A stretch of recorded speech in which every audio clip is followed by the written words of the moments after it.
आज आपके साथ इचारी आलू पराठे की रेसिपी शेयर करूंगी। इसमें ना तो आलू बॉईल करने की ज़रूरत होगी, कच्चे आलू के साथ हम यम्मी और क्रिस्पी पराठा रेडी करेंगे। आप रिज़ल्ट देख के खुद ही हैरान हो जाएंगे।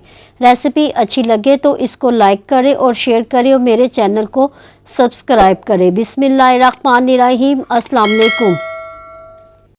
इस इचारी आलू पराठे को बनाने के लिए आलूओं को भी बॉईल करने की ज़रूरत नहीं होगी।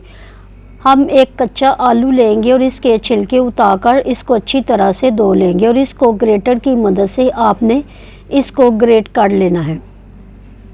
जब आलू ग्रेट हो जाए तो इसको अब हमने हाथों पर दबाकर अच्छी तरह से इसका पानी निकाल लेना है, क्योंकि अगर पानी रह जाएगा तो पराठा फट सकता है।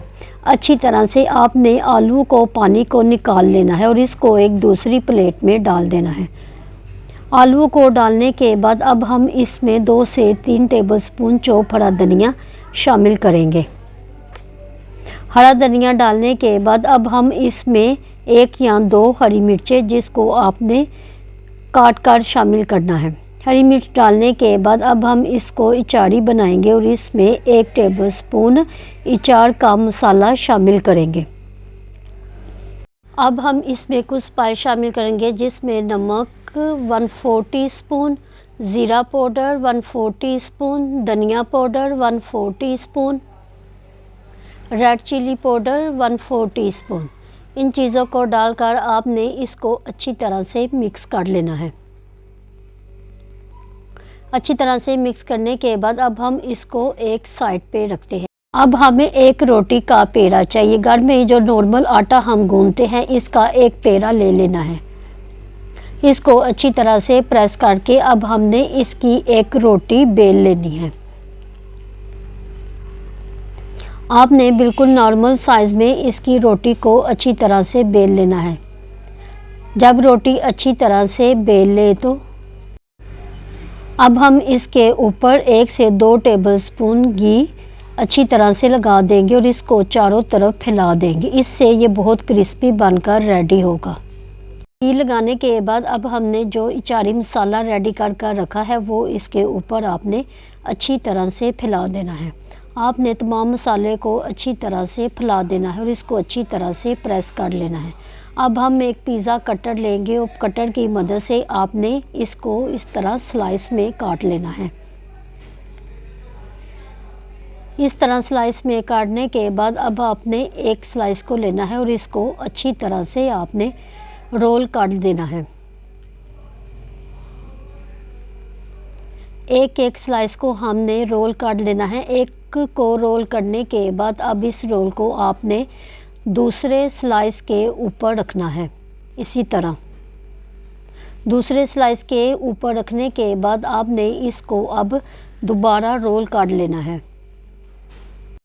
इसी तरह जो स्लाइस बना कर रखी है आपने इसको रोल कर लेना है। तमाम स्लाइस को रोल करने के बाद आपने ऊपर से इसको अच्छी तरह से दबा लेना है और इसका एक पेड़ा सा बना लेना है। दोनों तरफ से आपने इसको अच्छी तरह से प्रेस कर लेना है।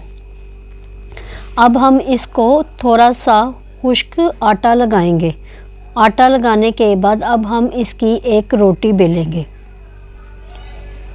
आपने नॉर्मल साइज़ की रोटी को बेल लेना है। अगर आपके चारों तरफ किनारे अच्छी तरह से गोल नहीं हुए तो आपने इसके ऊपर एक प्लेट रखनी है। ऊपर प्लेट रखने के बाद तमाम एक्स्ट्रा जो आटा है चारों तरफ आपने इसको कटर की मदद से आपने इसकी कटिंग कर लेनी है। अगर कटर ना हो तो आप इसको छुरी की मदद से भी काट सकते हैं। इस तरह प्लेट उठाएं और आपके पास एक गोल रोटी तैयार हो जाएगी। तवे को मैंने पहले ही चूल्हे पे प्री हीट करने के लिए रख दिया था। रोटी को इसके ऊपर डाल दें। एक तरफ से जब ये अच्छी तरह से सिक जाए तो इसकी साइड को आपने टर्न कर देना है।